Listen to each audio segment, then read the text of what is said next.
Fala pessoal, tudo bem com vocês? Este é o canal Investimentos Explicados, onde eu compartilho com vocês a minha trajetória e a minha experiência pessoal no mundo dos investimentos. Bom pessoal, acho que eu estudo que eu já fiz algumas vezes, decidi fazer esse vídeo e tornar público no canal. Sempre que eu mostro para um amigo, um conhecido, essa pessoa fica surpresa com os resultados. E isso é um exemplo de como certas culturas, como certas ideias que nós temos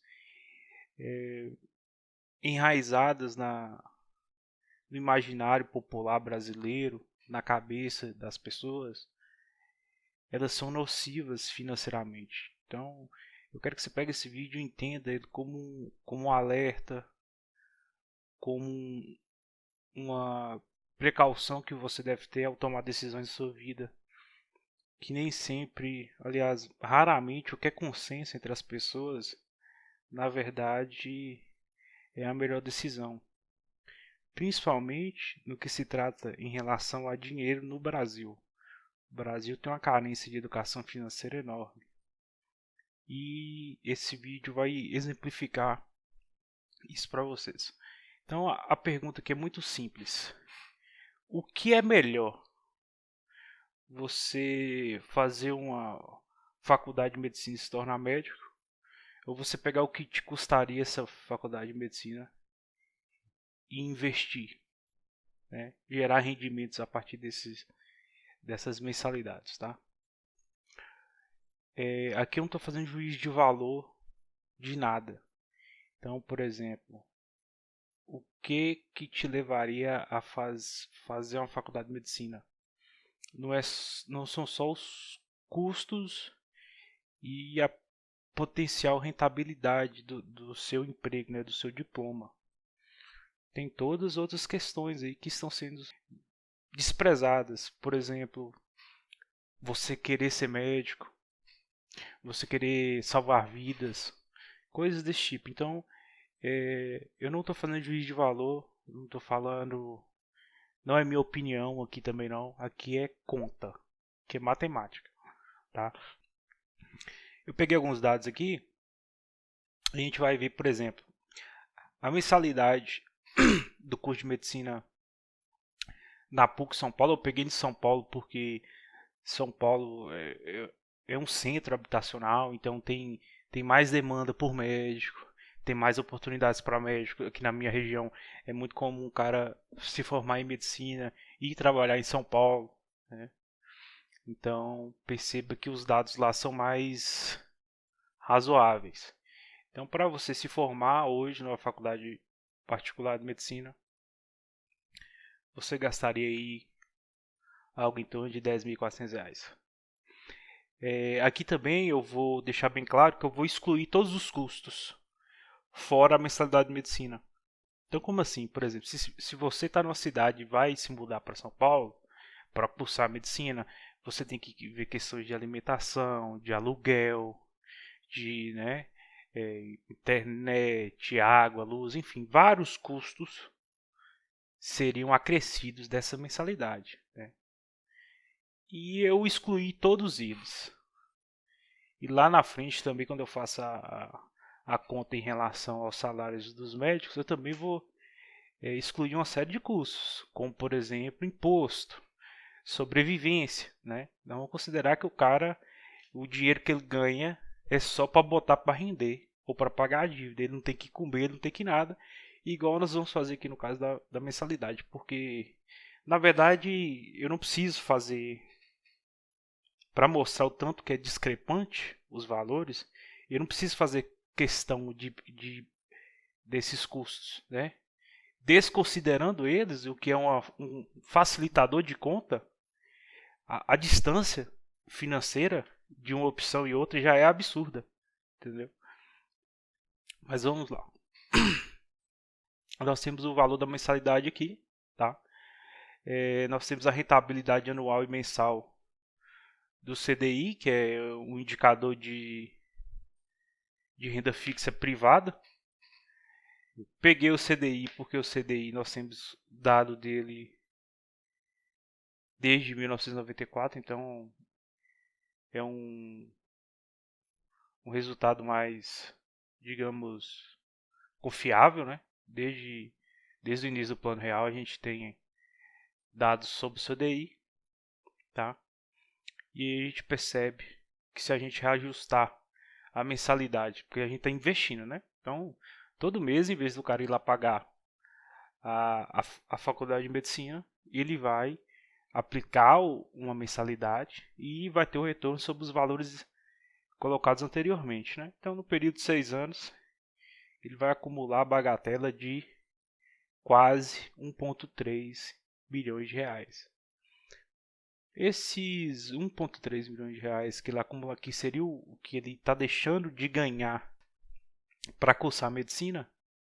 Ele conseguiria uma renda mensal no CDI na casa dos 16 mil reais. Então, ele teria o patrimônio de 1,268 mil milhões de reais e ainda teria uma renda de 16.700 reais mensais, né, passiva, para gastar como quiser. Ele ainda ter várias horas aí para trabalhar, para fazer o que ele quiser fazer da vida, tá? No médico, então o que a gente tem? Ele vai gastar esse dinheiro, correto? E uma coisa que acontece muito na questão de medicina hoje, que é uma coisa que inclusive inflou, né? Quando você... Se a faculdade de medicina custa ali 700 e poucos mil reais, e você dá a possibilidade das pessoas financiarem, quem não tem esse valor financiar, você infla a demanda. Então, mais pessoas que não tinham acesso a conseguir fazer essa faculdade, agora conseguem fazer porque elas podem financiar esse valor, certo? Isso infla a demanda. Se a demanda aumenta, a oferta responde à altura. Então, os preços das faculdades, das mensalidades subiram. Você pode pegar aí qualquer curso de medicina no país, você vai ver que nos últimos 10, no período de implantação do FIES, ele cresceu e muito, entendeu? Então, você pega ali o que o cara teria de dívida, né, a mensalidade, impõe um o juro mensal do FIES, que é na casa dos 0,28%, e nós temos uma dívida corrigida depois desses 6 anos de 800, quase 850 mil reais. Um cara formou médico, tem um diploma dele lá, mas tem uma dívida de 850 mil reais para pagar, certo? E aí você vai dar uma olhada aqui na área de atuação de um clínico geral em São Paulo e você vai ver ali que o cara ganha no máximo, o teto, quase 23 mil reais, né? Sendo que a média salarial é na casa dos 9.900 reais para um trabalho de 22 horas semanais, né? 22 horas semanais, eu imagino que o cara também não vai trabalhar só isso, né? Ele coloca 2 jornadas lá, não sei. Mas enfim. Se a gente considerar o teto salarial, então o cara ganha no máximo esses 23 mil reais. Lembrando que todos os custos foram excluídos. Então ele não tem que sobreviver, né? E ele não tem que pagar imposto sobre o salário dele, que é altíssimo. Tem imposto de renda e outras coisas, né? Ele só tem dinheiro líquido lá para torrar, certo?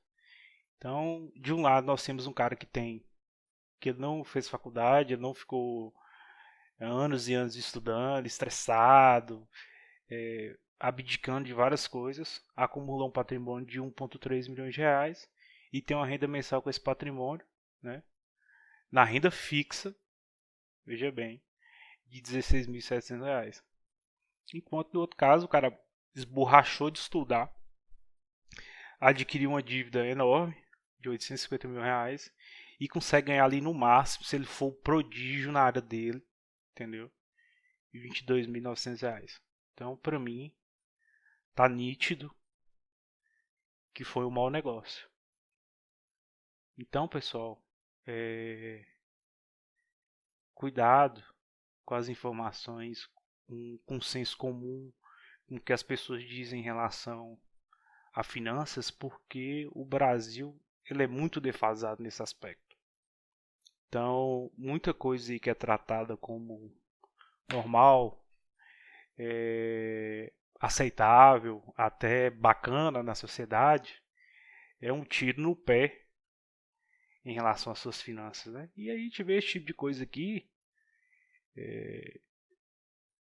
em vários setores, tá? A gente vê isso em financiamento de veículo, a gente vê isso em seguros, né? Às vezes o cara não tem condição de ter aquele veículo, ele financia aquele veículo, paga um IPVA ali de, sei lá, 4% em cima do veículo e ainda paga um seguro em cima.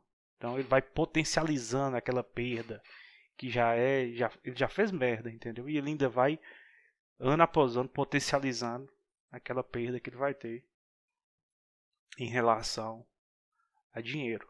Então, às vezes exatamente porque você vai nesse consenso popular que lá na frente você vai ser uma pessoa que vai depender do seu trabalho para sobreviver, não vai ter renda, vai passar aperto para criar seus filhos, coisas desse tipo. Então, sempre faça a conta. Novamente, cuidado com o que é consciência aí na sociedade, tá bom? E no mais, eu te agradeço por ter ficado até aqui. Dê um like, compartilhe esse conteúdo com quem possa se interessar, tá bom? Até mais.